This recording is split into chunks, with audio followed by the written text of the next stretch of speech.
Vice President, to bring the meeting to order with the Pledge of Allegiance. We got a special guest. There he is. All right. Allegiance to the flag of the United States of America and to the republic for which it stands, one nation, under God, indivisible, with liberty and justice for all. Good job. All right, welcome everyone to our August meeting, Greencastle School Board. Sorry about the delay. We had a little bit of administrative things we had to handle there, so thanks for everybody's patience. We do appreciate you. All right, I'd like to start the meeting real quick with just recognizing we do have a new board member up here. I'd like to introduce Dr. Isaac Case to everyone. He was appointed by Madison Township last week, and we are happy to have him up here, and we're excited to have him here. So everybody can give him a warm welcome. You have anything to say, sir? You have 20 minutes. Really? All right. Well, we'll put that at the end. All right. Do we have any adjustments to the agenda? Yep, no adjustments to the agenda this month. Outstanding. All right, moving on to recognitions. Okay, so we will begin with RIPPAT.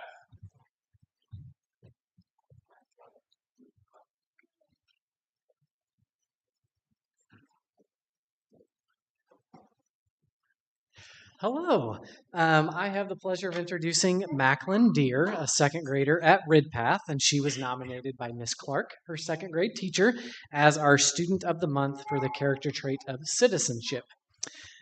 So even though our school year has only just begun, Miss Clark noticed right away that Macklin demonstrates outstanding citizenship at Ridpath. She takes responsibility for keeping the classroom clean and organized. She shows kindness and compassion towards her classmates, and consistently treats others with respect. She's attentive, raises her hand, and models the kind of positive behavior that makes the classroom a welcoming place for everyone. Her actions set an example for her peers, and she's a true representation of citizenship at Ridpath. So congratulations to Macklin.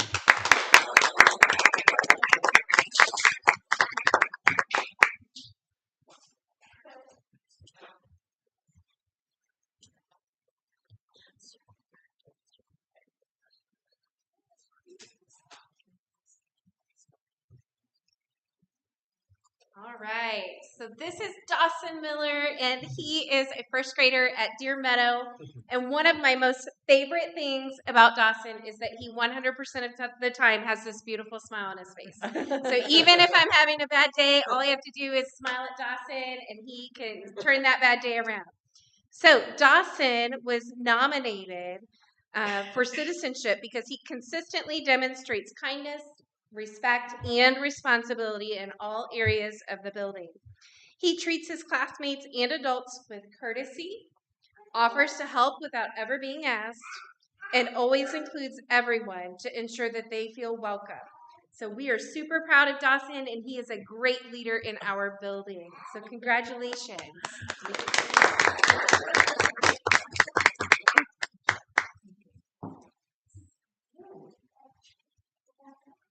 He's a happy fellow. There he is.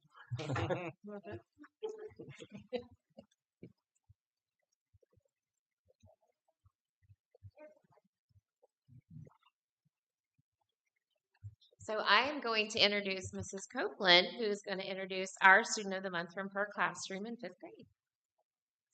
This is Henry. Okay, so first I'd like to say how happy I am to be part of Greencastle. I love being part of TZ. TZ's theme this year is Growing Hearts and Growing Minds, which really resonates with me because I get to focus on the whole student academically and personally. And that leads me to Henry and why I nominated him for the Citizenship Award. Just like some of the others, I've only known Henry for a few weeks, but it's clear that there's wonderful things in his future. So let's start out by saying what all teachers know, that the first few days of school can be crazy.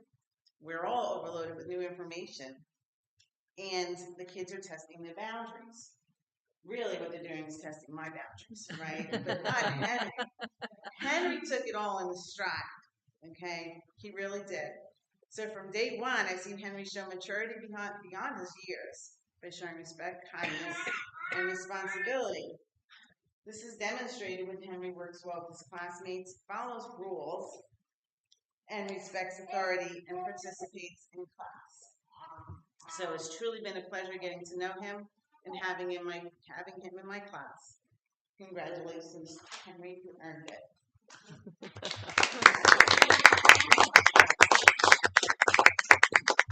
He's good at football too.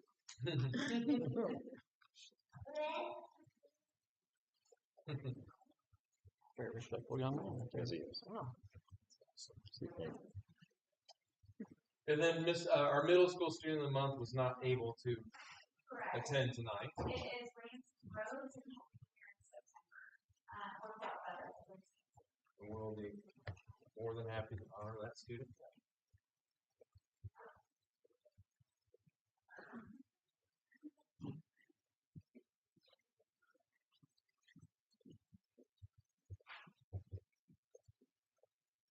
The high school would like to welcome Shylin Witham and Wathan. We will get that for graduation. And Mrs. Munoz is the one that nominated her. So I've had the pleasure, and so has Mrs. Dory, had the pleasure of having Shylin in class. Now we're 7 years together and have loved every bit of it. Her leadership and focus is outstanding. I did write a little blurb, and it's floated through my text here. So Shylin is an outstanding student in the senior class. She leads by example, and she's always doing for others. She's kind and sincere and wants to see others succeed. In band, she takes freshmen under her wings and demonstrates attentiveness, dedication, and the love of music. Congratulations, Shylin. And she plays awesome clarinet. Just like us. That's right. And tenor saxophone. Ah, right. Very good. Congratulations to all. Very awesome. Okay. Moving on to public comments, and I do not see anyone that has stated they would like to speak to the board. So moving on, we're going to move on to the approval of the consent agenda, which complies of the meeting minutes, of the regular board meeting minutes, July 28, 2025, the allowance of claims, financial report, personnel reports, part 1 and 2. Mrs. Romer. Yes, hello everyone. As usual, we'll go ahead and we'll start with some payrolls in our finance packet tonight. We had 2 regular payrolls in the month of July 2025. First one was $387,260.11. And then since we've got a new board member, we always have retirement and FICA taxes that we have on every payroll. So of course we want to review those quickly as well. So for that 4th of July payroll, the payroll taxes and retirement total was $115,678.02. And then our second regular payroll was dated the 18th of July, total payroll of $381,605.97. And then those payroll taxes and retirement, $113,870.14. With Dr. Case being new to us, just please ask questions whenever you like, and you can always contact me about anything in your board packet prior. Appreciate it. So we're going to move on to some prepays that the board has authorized me to pay each month to make sure that we're timely on our payments. So we do have prepays listed here for the month of July. As everyone did you have a chance to review the prepays? Yep. Did anyone have any questions about any specific prepay? Okay, total prepays for the month of July 2025, $714,221.50. I just wanted to point out one of the prepays that we did, which was over $200,000, was debt service for 17, and then one of the GO bonds. That's why it was exceptionally high. And then we also have a list of claims next, dated today, August 25th. These are going to be our regular payments that we have each month. Did anyone have any questions as they look through that list? No. No? Okay. Total claims dated today, August 25th, 2025, $604,383.70. And if we're ready, we'll go ahead and move on to the fund report. The very first line, which is Fund 101, Education Fund, the balance the end of July 31st, 2025 is $3,999,915.66. We're going to go a couple rows down to, actually 3 more rows down to Operations Fund. That's Operations Fund 300. You'll see the balance the end of July for operations was $1,603,305.21. And since we do have a new board member with us, this is a good time to visit this again. Sometimes you're going to see some negatives on here. Those have to do with reimbursable grants through the state. So if you ever question that, that's the answer. And if you're ever questioning why there's a negative, you can call me, text me, email me, and I can explain to you why something is in the negative. So total in all funds, the end of July 2025, the very last page is $11,471,394.08. And then next in your list, or in your packet, you're going to see the depository statement. And what that is our balance in all of our banks.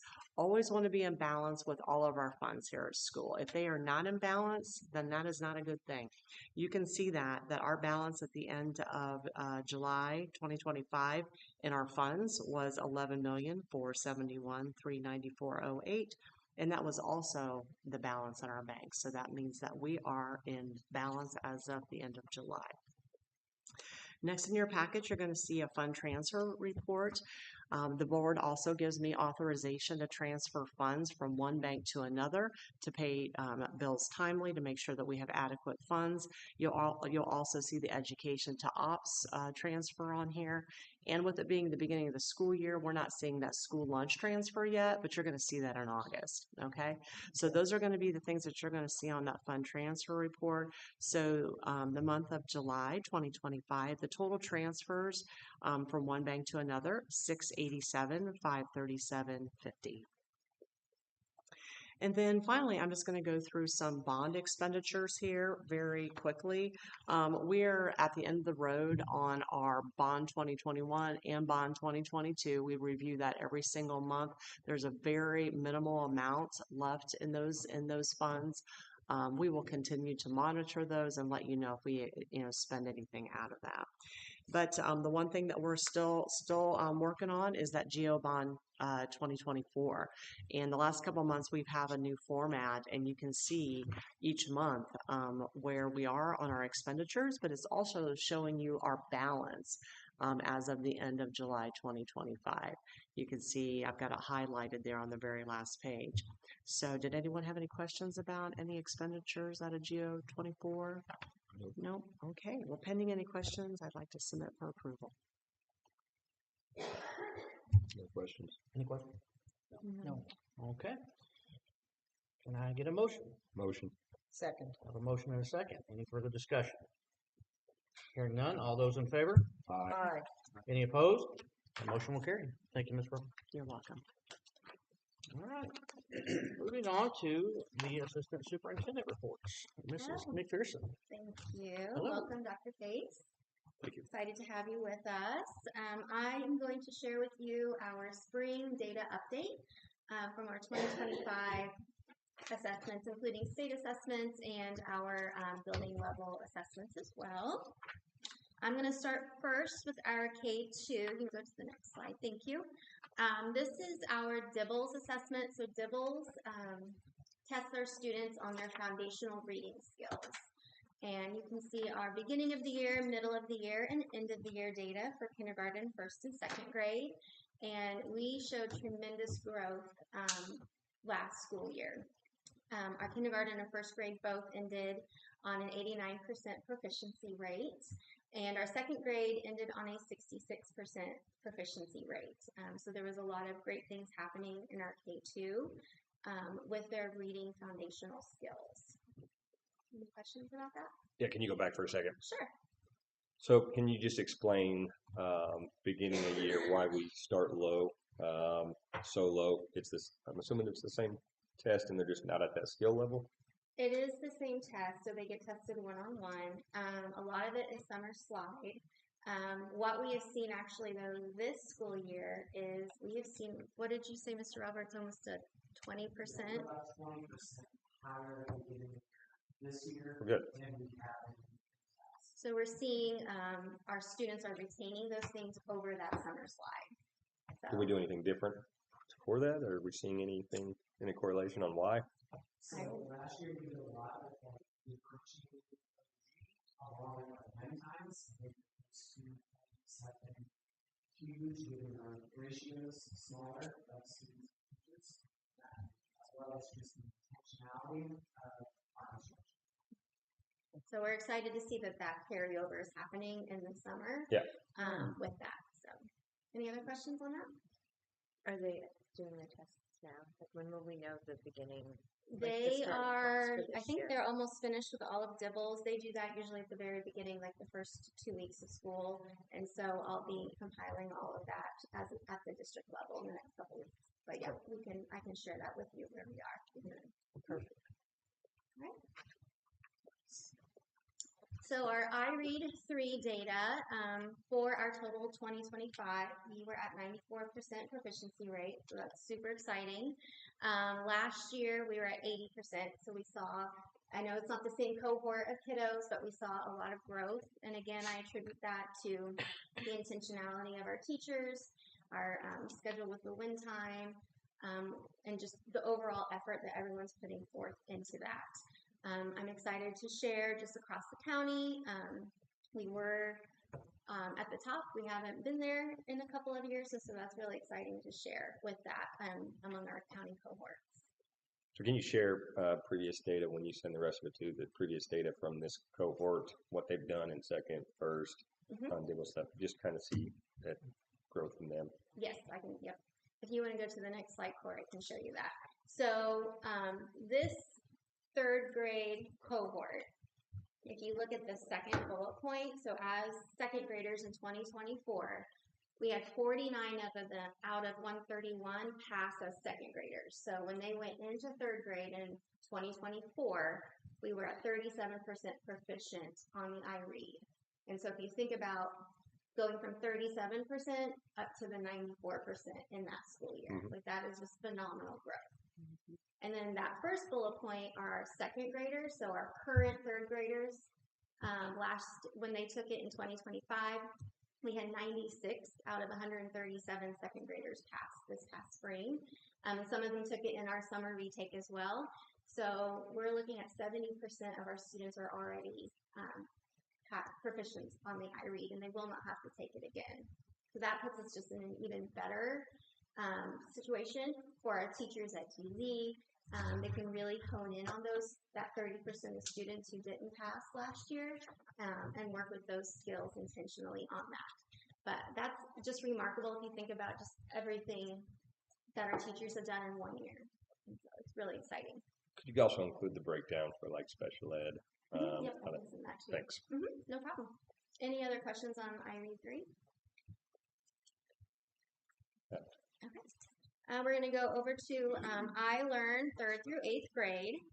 And so for iLearn 3rd through 8th grade, we did have some gains, but we are still behind in ELA. So if you look at our percentage compared to the state, we are below in ELA by 4%. We're ahead in math by 1%.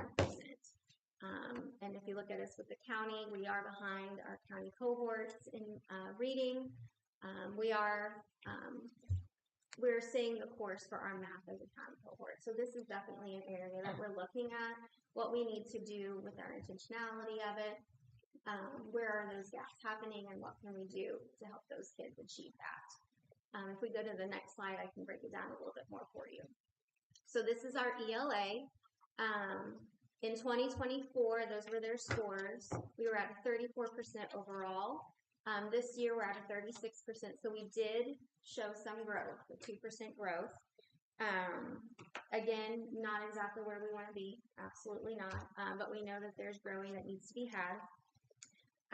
The 4th grade and 7th grade cohort of students across the state was extremely low. I can send you some of that data that Dr. Jenner had shared with the state about that cohort. So those are those grade levels that we're really looking at. What do we need to do to help fill those gaps, because there are a lot of gaps there. But if you look at our 6th and 8th grade, we had great growth. We had an 11% growth in sixth grade. And then our eighth graders had 7% growth. So we're showing trends and pockets. What we want to do though is show trends across the board. My frustration with the state on this one, I think, like as a previous administrator, if I had a teacher that only 27% of the kids passed, then I was doing something wrong. My teachers were doing something wrong, or the test wasn't right. So to me, if the state is content at a 40% pass rate and that's what they're sitting at, then something's wrong with the vehicle. I don't think it's anything wrong with it. It can't be if that's the standard across the state, in my opinion. And I'm not trying to be aggressive towards you by any stretch. I'm just I agree with extremely you frustrated wholeheartedly. that the state is okay sitting at a 40% and not thinking something's wrong with the vehicle that they are pushing out there. So it's frustrating to me as a board member that we're not looking more in depth at that as a state and seeing that as a problem. I was on a accountability webinar for the new accountability model, and they mentioned our 3rd through 8th grade assessments I learned is probably the hardest in the entire country. So why is that? And I'm okay with rigor, but at some point this data should say something's wrong with it across the state. Like we're doing something wrong with this test, in my opinion. But that's probably for another forum. I agree with you wholeheartedly. Any other questions on ELA? And I'll go into a little bit of what we're doing at the end of it. So, okay, if you want to go to math. So math, we had a 5% increase across the board for our district. So that was really exciting. Our 3rd grade, we're at a 55% proficiency. That was the second highest proficiency rate that our 3rd grade cohort has had in about 6 years. So it's really something that we're excited for. We're showing that intentionality with it. Still not exactly where we want to be. I agree with you about the assessment being the same thing, but we're making strides. Any questions about math? What's going on in the 8th grade? It's been tough. I could talk to you about that. Okay. Yes, I can talk to you about that. I can share some information about what was going on in 8th grade. So, these are gaps that have been happening. If I can track that cohort, I can show you. Perfect. Please do. Yep, I can do that. Any other questions? What happened in 6th grade? 6th grade. Oh, that 5% drop. I'm not really sure what happened with that drop. Okay. We see sometimes a big drop between going from elementary to middle school. They went from Eureka, which was our old math program, to Indiana Reveal, which is very different. So that can be a factor with that. Yeah. Yeah. Because the year prior they were at 42 and now they're at 37. So that's a drop there. But hopefully that's what we're working on it. Rebecca, This is the same cohort data. So if you're looking at 3rd grade, this is them performing at 4th grade in 2025? yes.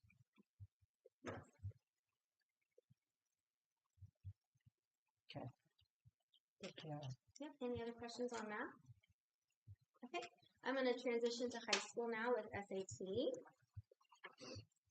So for SAT, our juniors, so this is our juniors of 2025, so our current seniors, they were at a 58% in their reading and writing and 25% in their math. Last year, I know it's not the same cohort of students, but our juniors were at a 46% in reading and writing and a 21% in math. So instructionally, I think there have been some changes that have been made to increase those scores on that. And then the both percentage is our students who performed at proficient in both categories. Again, this is not exactly where we want to be. A lot of arguments could be made about the SAT. Is it a test that every single student should take? that's where Is this I the am. SAT or is this the pre-SAT? This is the SAT. And wait, everybody takes it? And Every junior everybody's takes it in March. And you're going to start to hear a lot more about the SAT data. Yes, it'll be part of our new accountability model. I could argue that it should not be. I would argue that. That's why they included the ASVAB and other things for different groups on the initial one. So, agreed. Yeah. So we are seeing gains. I think instructionally there, Mrs. Goodpaster has really worked with her teachers to use the information and things that are on the SAT to help drive their instruction, to help our students be successful. So, any other questions on the SAT? All right, a couple more things for the high school. We had 88 AP tests, a score a 3 or above. That's not students, that's tests. We had 1,088 dual credits earned. That's 62 more dual credits earned than we had in 2024. 17 students earned an Ivy Tech credential. And then we had 29% employment, 2% enlistment, and 69% who are going on to some kind of post-secondary school. 88 out of how many? I'm sorry. 88 out of how many on the AP, 3 above? I want to say it's 144, maybe. I can give you that. So like 60%. Mm-hmm. That's pretty good. Yeah. Yes. Mm-hmm. And we expect dual credits to just continue to climb. Absolutely. We've had a lot more opportunities for kids. On the flip side of that, though, you might see AP, the amount of students scoring 3 above on AP decrease because we're rather than getting an AP course, we're making a dual credit course. And as we get deeper into the work-based learning, we'll start including some of that data too. Any other questions on high school? All right. I'm just going to share some of our support strategies that we have in place for the school year. I'm sorry. So I know it's a stat across the state, but I'd be curious to see like carry-on data. I know that like the state as a whole sends like 70%, so we're right on target to that secondary or post-secondary education, but then it drops to the like 20 percentile range for year 2. So I'd be curious to see what that carry-on rate is too, because I think that's indicative of preparedness. Yeah, so if we could figure that out at some point too, I think that'd be good data to look at. I know. It's also why we had the JAG program at one time, because we wanted that 1 year post high school mentorship to help with early success factor to get some kids more success. And I've discussed that with Mr. Kendall and Mr. and Shuey as well, trying to figure out how can we track that data once they leave us. Who do we need to connect with to see if they're staying, if they're leaving, and why they're leaving. Any other questions? Okay, this is just some support strategies that we have in place for the school year to address some of our data. We adopted our new elementary math curriculum, Ready Math. As I spoke about, I think in July, we were awarded the Digital Intervention and Training Grant. And so this is for K2. They are able to have reading skill plans through their iReady. So it basically gives each student, after their iReady reading assessment, an individual skill plan to practice those skills that they have gaps in. And then also we purchased IXL Math for grades 6 through 8. IXL is integrating their checkpoint data and creating an individual skill plan based on that data to give the students practice on what they need. We're growing our pre-K programs just to get that early intervention and that high quality instruction. Our high school has structured a win time. This has replaced 0 hours, so it's more structured and intentional there. As well as our middle school, we transferred to ELA and math classroom positions to interventionists. And so they're going to be pulling students based on that iLearn data and then our iLearn checkpoint data to work on some skill gaps. So again, making smaller groups, being intentional with our time with our kiddos. That partnership with Kevin Dill to address some of our behavior challenges and working with students to make sure that they're getting what they need. And then also, I want to share that we were awarded on Friday the RAIN grant, which is the Rural AI Network. Mrs. Goodpaster had shared, I think at the end of the year last year, that some of her teachers were wanting to figure out AI, how to teach our kids how to use it effectively. And so this grant opportunity came up, and we're one of 6 districts who were awarded that. So it'll be on-site support for middle and high school student or teachers, so they don't have to leave to do anything. So we're really excited about that. We have our initial meeting about it on Friday. Any questions about any of that? And then I just have included our district academic goals. For iLearn, we are wanting a 5% increase on our proficiency rate for both ELA and math, but also maintaining our cohort proficiency. So we want to make sure those kids who are performing at proficiency stay or exceed, and then add more on to there. For iRead, we want an 85% pass rate or higher for the 3rd grade cohort, and then a 70% pass rate or higher for our 2nd grade. K2, maintain and increase their cohort proficiency on DIBELS. So they're going to look at that spring data that they had. So like what our 2nd graders are going to look at that 1st grade end of the year DIBELS and base their goals on that. So we want to maintain and increase. And then also looking at our iReady Math and iReady Reading in K2.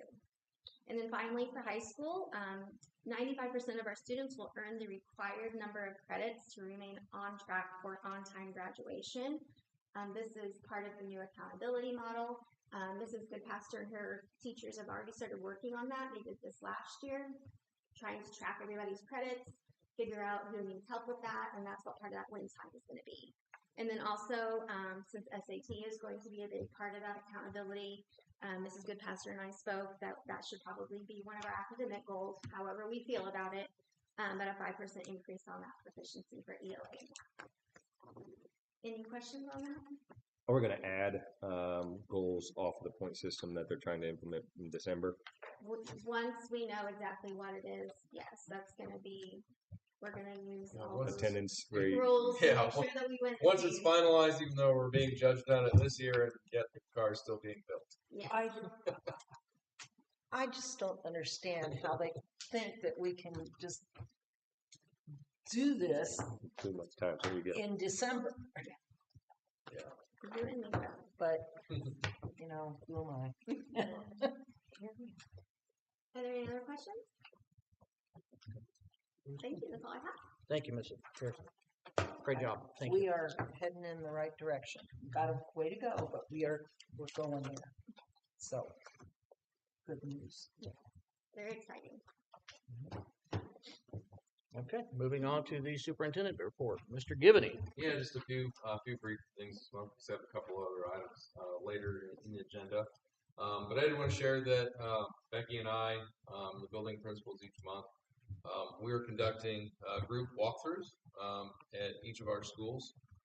Goal of that is to see what's taking place in our classrooms, so that way we can take away the strengths, but then we also can better understand maybe some of the challenges or areas perhaps where we need to provide or offer a little bit of additional support to the teachers and the principals. And we just completed the 5th school 4 and 5 today, and just seen some really good things. Kids and teachers are working incredibly hard. They're continuing to focus in on our goals, and I just am really impressed with what they're doing just a couple of weeks into the school year. So really pleased with that. We are close to closing out the high school and middle school projects with Little Brothers Construction. I've been working on exchanging final settlement details with them, so that's been sent to them. Hopefully we'll hear back here in just a matter of a few days, so close that project out and move on. I had shared with the board that we discovered a leaky roof at Deer Meadow, and after doing some investigation, it's only year 9 of 20 on the warranty. The manufacturer rep was out. They were on site. I was on the roof with them. We're waiting to hear back from them on their proposal to address the issue, because we shouldn't have to invest a bunch of our own dollars when we've already paid for it once to be done right. So hopefully we'll have a resolution on that soon. And then really excited, after last year's staff and family tailgates, those are very successful, very positive, lost my faces, and just bringing everybody together and having a good time, and then also supporting our kids. We'll have the second annual staff family tailgate on homecoming September 19th at Greencastle Middle School. We'll kind of use the side area just outside the cafeteria. And so I hope to see some board members there, family members there, just our staff as well. And then go root on the Tiger Cubs. Hopefully come away with a win. Those are just a few brief updates that I have this month. Any questions on any of that? Nope.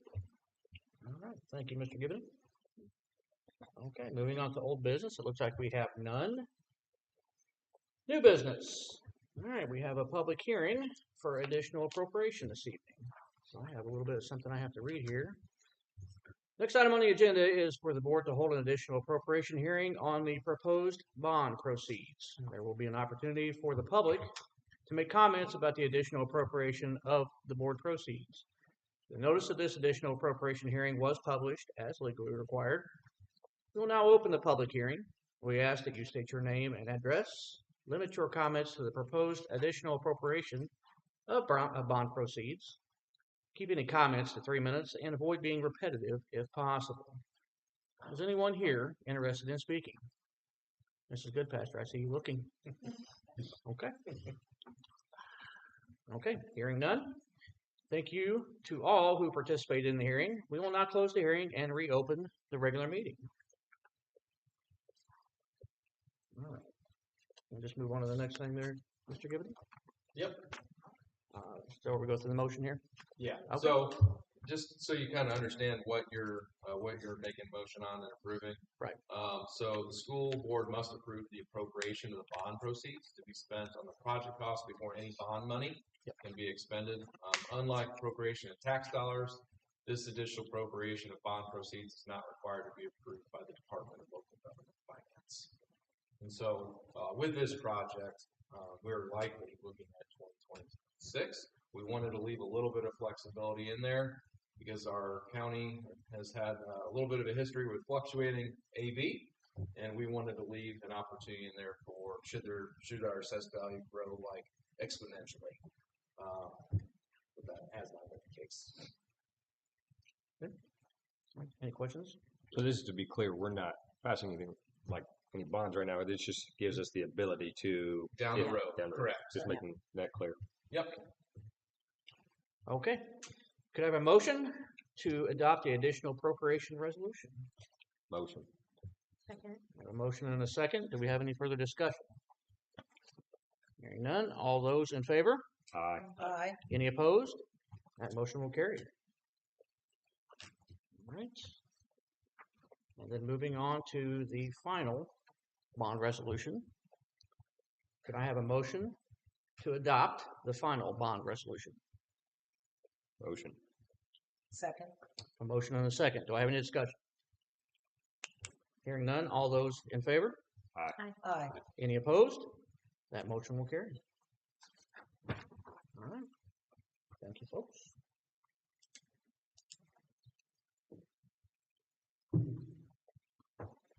Okay.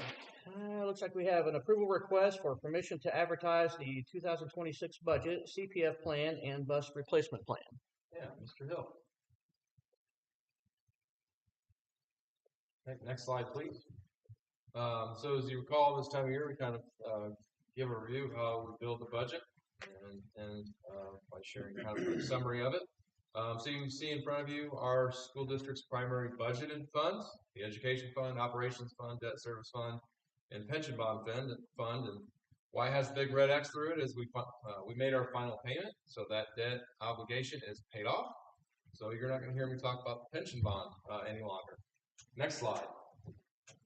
I won't go into great detail, but you can see the primary uses of each of the funds. So if you think about it, education, you think about instruction. So our teachers, instructional supplies, things like that are paid for out of the education fund. The operations fund, think about our building operations, custodial, maintenance, things like that are taken out of the operations fund. So receive our revenue from the DOE to fund our education fund. And then on our operations fund, it's our local property taxes, the education to operations transfer, and then up until 2028, LIT dollars, local income tax dollars. That'll be a funding source taken away from us to the tune of $316,000. And then the debt service fund, obviously local property taxes, and we just repay our debt obligations with that. Next slide. So all throughout the year, we have various different count days, and essentially these are the variables that can cause our funding to go up or go down. Next slide. Next slide. Next slide, please. Shown there in front of you is FY, so our fiscal year. So we budget on a calendar year, but we receive all of our tuition support on a fiscal year. And so you can see what our projections are for the basic grants, the academic performance grant, special education grant, CTE grant, non-English speaking grant, and you can see the total. The reason the top line is in yellow is because this past year the General Assembly made a change, and they used to reimburse us, or not necessarily reimburse us, provide us, it was a reimbursement one time per year for curricular materials. That process is no longer. They just lumped it in with all the other dollars. It can't be tracked that way, can't be scrutinized that way. But when they were sharing the increases that we were receiving of 2% or 4%, whatever they weren't accounting for these curricular materials dollars. So just for informational purposes, I calculated what that amount would be per student: $158 times projected enrollment. So you can see that of that, when it comes to negotiating teacher salaries or just even looking at these things down the road, you have to account for curricular materials. Next slide. I will say overall, and again, this just compares the fiscal year that ended at the end of June to fiscal year 26, that you can see whether or not something increased or decreased. And again, it's based on those student counts. Even after we remove the curricular materials amount, we do see an overall net increase. So it may not be as much as what we want, but nonetheless, it is an increase. So we will accept that as a win. So that increase is roughly just $224,000 a year in additional after removing curricular materials. Next slide. Obviously, we're building a budget 18 months in advance, right? Because we're projecting 18 months of expenditures and revenue. So just some important things to kind of keep in mind of how they interact with the transfer of funds from education to operations fund. Obviously, trying to not fully deplete our balances in those funds and leaving some reserves. Looking at enrollment projections, increasing or declining. Obviously, we know that if it's a decrease, it has a net overall negative to the school district. And then just flexibility is great, but you also have to be careful with it because it can be a double-edged sword, kind of like multiple credit card syndrome. And then Senate Enrolled Act 1, which was just passed, that we still don't know the full onset of long-term ramifications from it. That's the property tax reform bill. Because again, those things were built on all of the legislative services agency reports were built on estimates, and so we just need to see those things out to see how it potentially impacts assessed values and such. Next slide.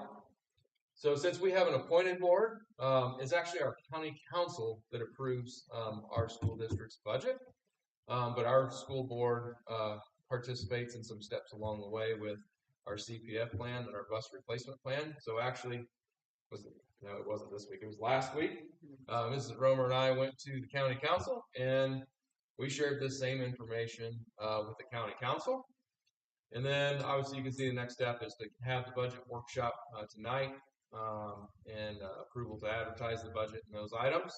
And then you can see until adoption those different dates and milestones along the way. Next slide. This just shows average daily membership. So this is our ADM. So this is what what directly impacts student funding. And I built this budget with a projected enrollment of 1,690 students. And that would be an increase of 17.33 students from spring of 25. Knowing that actually, as we stand today, we sit a little bit lower than that, but we are very conservative when we're building this budget. So it's something that as enrollment does go up or go down. That's something Kelly and I monitor over time as well. Next slide, please. This is 18 months of revenue, 18 months of expenditure. We don't advertise a levy or a rate for the education fund because we receive all of our money in monthly tuition support from the state. Next slide, please. Same thing for the debt service fund, except we do advertise a levy and a rate so we can generate those property tax dollars so we can pay our obligations. Next slide, please. Same thing for the operations fund. Next slide, please. The rainy day fund, we don't advertise a levy or rate for that because those are unspent appropriations and dollars that we transfer from, that we have the ability to transfer from one fund to the rainy day fund. Next slide, please. And again, just some of the different considerations in buildings budget. I won't read through those things, but obviously we have a few extra obstacles or hurdles that we have to take care of in the future with the loss of local income tax dollars. Next slide, please. And then I just like to show kind of like a timeline of rate and levy history. On the left-hand side, that's the advertised side each year, and our advertised levies and rates are always higher than what they come back certified because we built the budget on 80% of last year's assessed valuation, and that's to protect our levies and rates. When DLGF comes back and certifies those items and calculates based on our actual AV, that'll drop that rate, and obviously they'll make some cuts to our levies. But one item of note that I do want to point out is, I don't even remember what year it was now when we began with the original building project. I think it was 2020.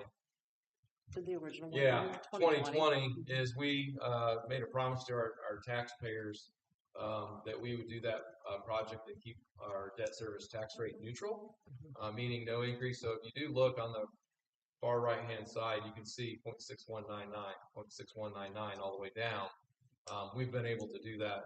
Actually, last year we were certified to have a higher rate, and we actually had to tell them to cut that rate because we wanted to keep that promise to our taxpayers. Just wanted to make note of that. Next slide, please. So just permission to advertise those rates, those levies, as well as our CPF plan and bus replacement plan. Okay. Any questions? How are we with ADM? How are we doing in terms of like population in Greencastle and our school district area? Are we staying on par in that? Is the population going down, or the housing is right? There's no. I mean, it's no different than anything else where you're seeing a net decrease overall statewide because where there's no housing, where they're building new home additions like in Danville, you're seeing ADM explode. So hopefully we'll see some growth here with some of the developments, back behind Casey's, potentially over by the airport. That there's an interest in building some single-family homes in our district, or the Seminary Square project, that we will have places for new families or even new teachers or staff members to move into, to where we can see that, because it is a challenge if you don't have new homes. Yep. People don't sell their homes because they want to stay because it's a great community, but if they're not having more kids, it makes it, definitely makes it challenging. And we want to do our best to put the best product out there too, where we can recruit and attract kids from neighboring districts just like anyone else. So that's a point of emphasis as well. Anyone else? All right. Can I get a motion for permission to advertise the budget, CPF plan, and bus replacement plan? So moved. Second. I have a motion and a second. Any further discussion? Hearing none. All those in favor? Aye. Any opposed? That motion will carry. All right, moving on to the public hearing for the 2025 collective bargaining. Okay, so this is something we have to do based on law. And go to the next slide, please. So essentially, we have to hold the hearing, and what I'm going to do is share what can be bargained, not be bargained, some of the regulatory restrictions by ERB, and then obviously we have to take public testimony on teacher compensation before we can begin collective bargaining on September 15th. Next slide, please. So several years ago, they changed what could be bargained and what couldn't. So as of today, those specific items that could be bargained are salary, wages, and fringe benefits. Next slide. Prohibited subjects of collective bargaining. Those items are listed on the next two slides.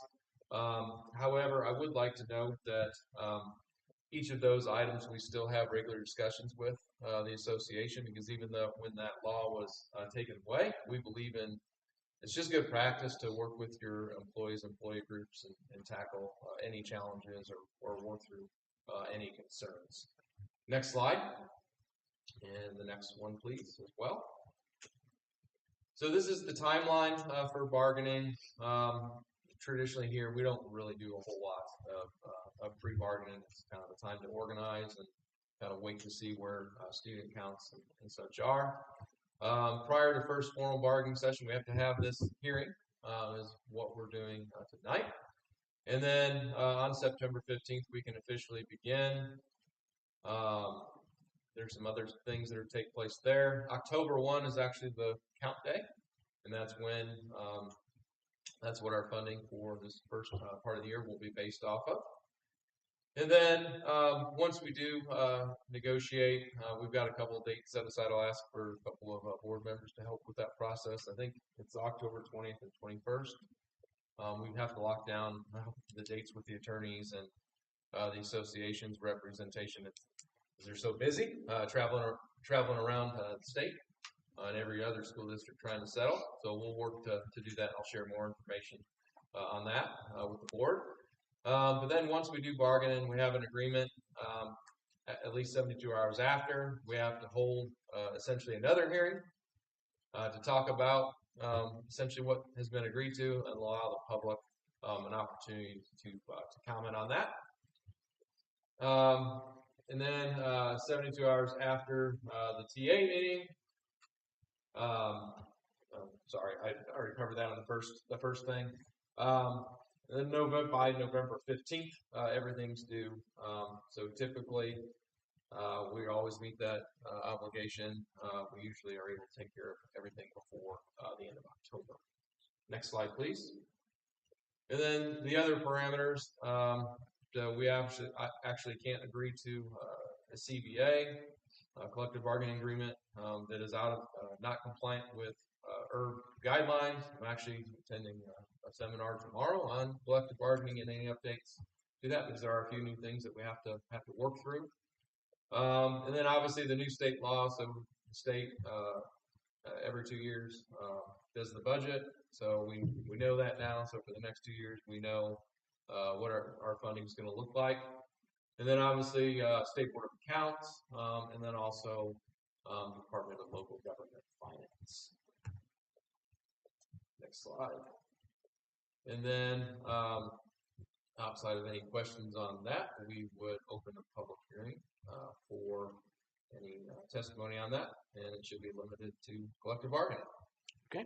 We will now open the public hearing for public testimony.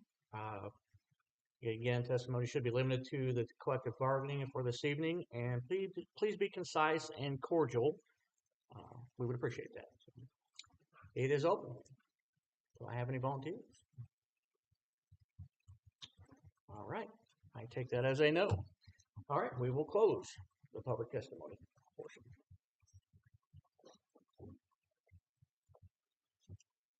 Okay. Moving on, I have approval request for the 2025-26 district safe school plan. Yep. So I like to list this on the agenda each year. So each year within a set amount of time, the school district has to certify that we've reviewed our safe school plan and made any adjustments along the way. Obviously, that's an internal document only for safety reasons. that has taken place, and I am seeking board approval. Any questions? All right. Hearing none, can I get a motion? Motion. Second. A motion and a second. Any further discussion? Hearing none, all those in favor? Aye. Any opposed? All right, that motion will carry.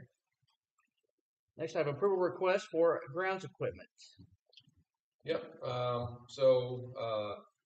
In your board packet was a memo to declare some additional mowers as surplus and essentially allow us to trade them in towards some newer or more specialized mowing equipment. Some of that stuff was purchased prior to contracting with SSC and kind of our plan. So we're looking to downsize our mowing equipment and make sure it more fully meets the needs of our plan. And essentially, we have after trading in or getting trade-in value on that equipment, the cost of the new equipment is just over $15,000, which SSC will amortize over a 5-year period of time. So it'll allow us to have mowers that are under warranty, that are newer, more commercial style, and not like residential style tractor mowers and such like that. So moving to zero turn. So just seeking approval to move forward with that. It looks like most of these are like the tractor style, probably not the best for the amount of grounds that we have here for. No, Right. and some older like 2014 like Lexmark mower, 2013 Dixie chopper. So they have considerable wear and tear. And we want our grounds team not working on mowers, but mowing and having our grounds look beautiful. That's not, the contract team has their own mowers. So these mowers are going to be used for what? Just These are our mowers, so they use our equipment. Essentially, so we're they the come and they owners. use our equipment. Right. Gotcha. Yep. Okay. Anything else? All right. Can I get a motion? Sorry, I was ready. Motion to approve. A motion, do I have a second? Second. All right. Any discussion? Hearing none, all those in favor? Aye. Any opposed? That motion will carry. All right, I have an approval request for Athletic Corporation sponsors. It looks like Hassler Trucking for $1,500. Can I get a motion to accept that? Move. Second. A motion and a second. Any discussion? Hearing none, all those in favor? Aye. Any opposed? The motion will carry. Thank you very much. All right, I have an approval request for a donation from Poet Bauer Training and Management LLC to Greencastle Middle School for $2,500. Can I get a motion to approve? So moved. Second. A motion and a second. Any further discussion? Hearing none. All those in favor? Aye. Any opposed? That motion will carry. And Mrs. Clemens, that was actually, correct me if I'm wrong, was that from a grant that we applied for? Yes, they right in from the grant and received it this summer, and so we were able to get that.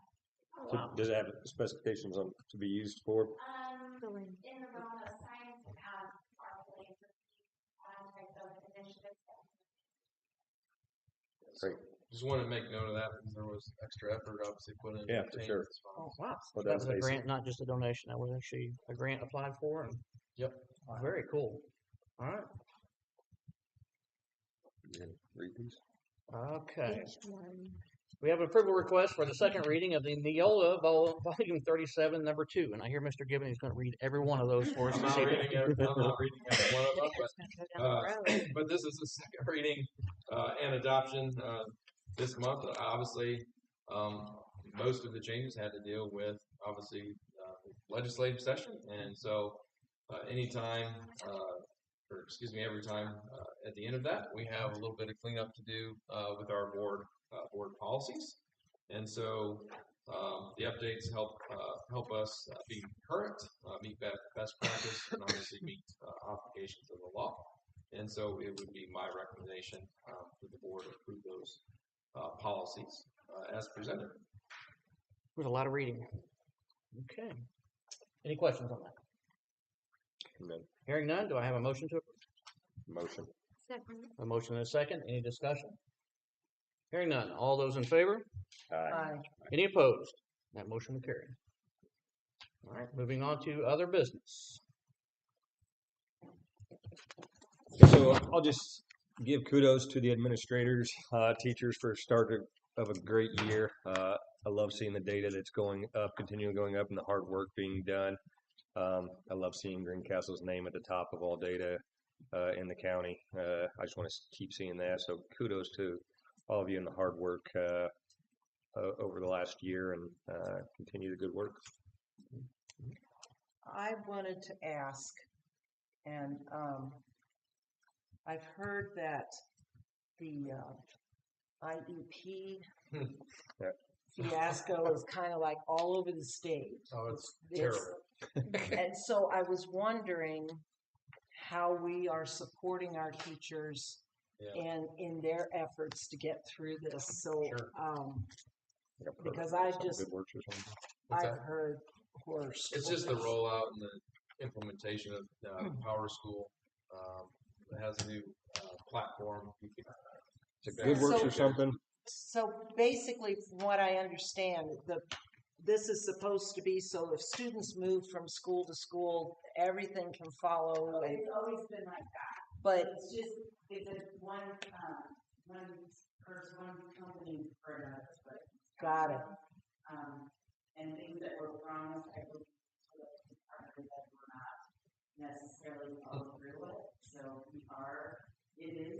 it's a juggling act. I want to give a shout out to the teachers, though. Yeah. You're being extremely patient. We're kind of trying to laugh about it a little bit. But I worked with the building administrators to each have an additional prep throughout the week. Okay. Just to work through that, because it is taking some teachers taking 2+ hours to create, because the information has been transferred, but the document itself is blank. So they have to start from scratch on all of that. I actually talked to Mr. Frodeman this afternoon about the PL or the meeting they just had this afternoon about I don't know what's the name of the program. Gold Book. That's what it was called. Gold Book. Help him write. He thinks it's phenomenal. So Yeah. I don't know exactly what it is, but Super excited about that. We Yeah, that's finished before we. Yes, we're all super stoked about that. Being able to help us write good goals and progress monitoring. So it's something that's always been like on my wish list, but never had the money for it. Now we have some. I think all the teachers were super excited. In fact, I had no say, if only the guidance system was as Sure. So, okay, good. I'm glad to hear that they're doing the best that they can do. Yeah. And we are lucky we're a single entity. The co-ops and the joint service people are still not getting their stuff. Like I have sent stuff IEPs to people in other districts or co-ops, and they still can't access them. So I'm having to do that, basically to print it and scan it and send it to them. So it's about 37 kids.